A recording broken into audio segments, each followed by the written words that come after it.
It's the end of the day with Ray. Hello, my friends. Well, we're getting ready for a long weekend. I'm taking tomorrow off, so I decided I would do a Thursday thrashing along with a Friday's Fun all-in-one video.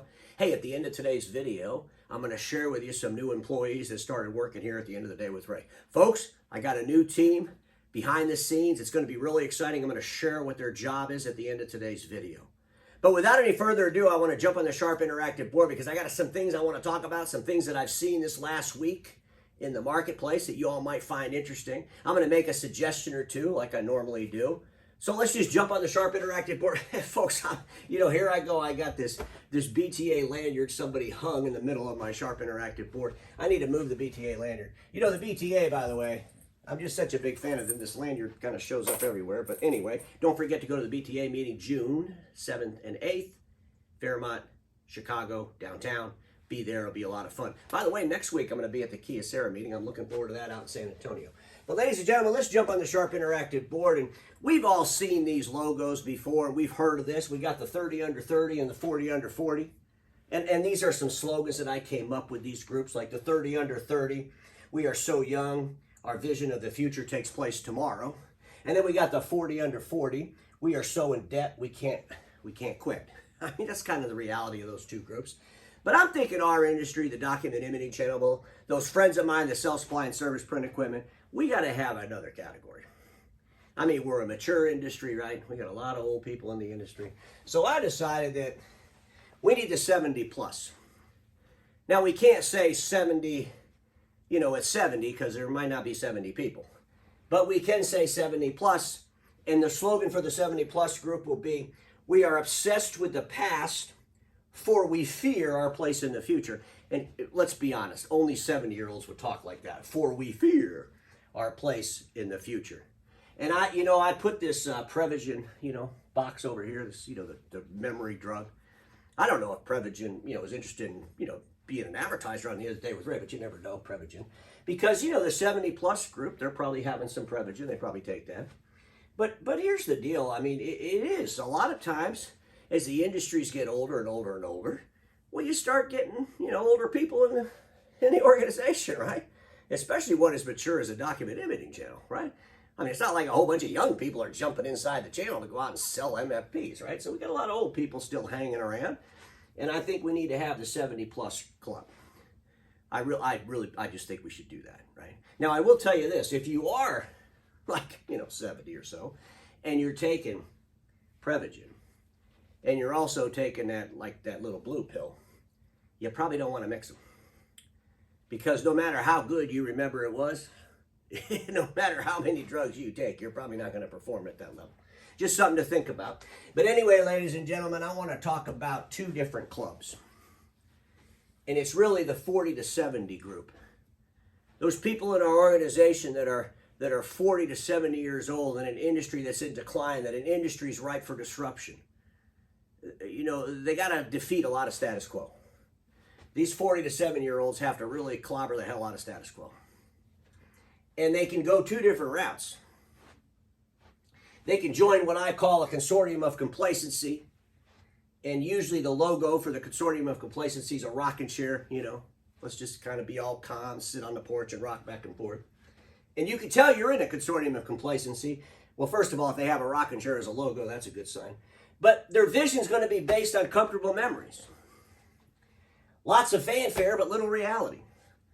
Obsession of platitudes. They love awards. They love patting each other on the back. And they have a desperate fear of conflict. The complacency organizations, people that think status quo is something they can kind of just hang around with a little bit. Somebody else will stir things up, and then they can run into the battle and pretend they were fighting. Those folks really fear conflict. But on the other hand, those that are 40 to 70 that really want to get in the battle and fight status quo and fight for relevancy, I call it the battlefield fighting for relevancy. Well, their logo is a sword with blood dripping off it. Because it is a battle. And you can tell, a sword, blood dripping all over it, or you want a rocking chair. You're fighting for relevancy, you're going to have a sword in your hand. And these groups are visions based on imagined possibilities. These folks say, the hell with the memories. Memories are good. Yeah, let's think about that. Okay, enough of that. Let's start. What can we reimagine? What can we imagine? What do we see as probabilities? You know, what could be done based on what should be done is what they think. Results replace fanfare. I mean, these people, they look for results. They look for results. You know, the difference between the complacency crowd, here, this sums it up pretty easy. It's not about press releases talking about what you intend to do. It's about others talking about what you are actually doing. Fighting for relevancy is not about press releases talking about what you intend to do. Fighting for relevancy, defeating status quo, is about others talking about what you are doing. So it's just something to think about, because our young friends out there, and I could say young friends, I turned 61. I mean, what, I got 9 years before I hit the 70 club, right? I might have to start taking Prevagen early, who knows? But folks, those 40 to 7-year-olds in our industry, man, it's time to fight. It's time to be on the battlefield for relevance. It's time to put the rocking chair in the garage and save it for another 10, 15, or 20 years. Because there is no comfort. There's absolutely zero comfort in changing the game, especially when the game needs to be changed in a disrupted marketplace. Especially then. So now I got to move on a little bit here, folks. So I saw this copied and pasted from an analyst on LinkedIn. It was a Canon had a meeting, and I saw this picture there, and there wasn't really a whole lot of information around the picture, so I wanted to go ahead and, you know, do the math, because this is basically coming from our friends over there at BLI, right? Key Point Intelligence. And they're saying that BLI most reliable A3, and they're talking at the Canon meeting, so it's a Canon, right? The most reliable A3 MFP is a Canon, supposedly. Only had 6 misfeeds and 4,445,000 pages. I'm thinking to myself, 6 misfeeds, that's phenomenal. These test labs have to be just really nice. I mean, they probably got the right temperature, no humidity in the paper. I would really want to know, you know, realistically, like most normal people in the world, how many misfeeds on 4.4 million sheets of paper in a real world, not in a laboratory. I mean, let's be honest, folks. Some of the laboratories out there, I mean, they even have rats in these laboratories, and the rats have better houses than a lot of people's houses, right? You know, I mean, these laboratories are pretty swanky places. But over here, they say only 2 service calls in 5 years across 23 devices. So I went ahead and I did some math, because that's what I like to do on the end of the day with Ray. So let's just break this down. I did put a title on this slide. Does insanity sell? Was one question. And then the other question is, who is the buyer of the insanity? But let's just do some math. 193,260 pages per unit over on a 5-year volume. That's what they're doing. They're doing 193,260 pages per unit. There's 23 units doing the 4.4 million pages. I'm sure that's what they mean by this. I mean, I don't know. I'm guessing that, right? But that's not a big volume, right? That represents 3,221 pages per month per machine, right? For the 60 months. Here's the reality. You know, when you look at real data, you might find out that there's not even a whole lot of machines in the world that run 3,000 pages a month. But even if this is all accurate and they're running 3,221 pages a month, my question is, do they really need to have an A3 to begin with? Do all of these people do 11 by 17? Of course, in the lab, well, you probably occasionally have some 11 by 17 paper you want to run through there, right? It would be funny if in this lab test, this is why they should give you the details of the test. Could you imagine in this lab test if they've never copied a piece of 11 by 17 paper? Wouldn't that be funny? I mean, they're in the lab and they're thinking, hey, does anybody have 11 by 17 paper? We got to test this Canon machine out. And they're like, oh, no, we haven't used that in years. I'm just thinking it would be nice if we knew what they actually ran through the machines. 23 machines running 3,221 per month for 60 months. Only 2 have service calls. 2 service. I'm thinking to myself, folks, this lab has to be immaculate. I mean, they probably have like 1 person making all the copies on the 23 machines. That person has no stress. They work in a lab. They probably got the white lab coat on.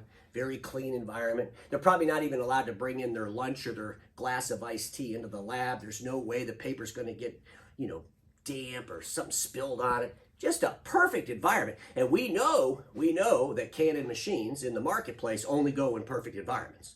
So this this test could be pretty accurate, right? I mean, if you're gonna, like, if you're a business and you're like a normal operating business, you're probably gonna go and call up like Kyocera, maybe Sharp or somebody else, Ricoh. I mean, you're not gonna call up Canon because you know that Canon only belongs in really clean, very well lit, no moisture environments.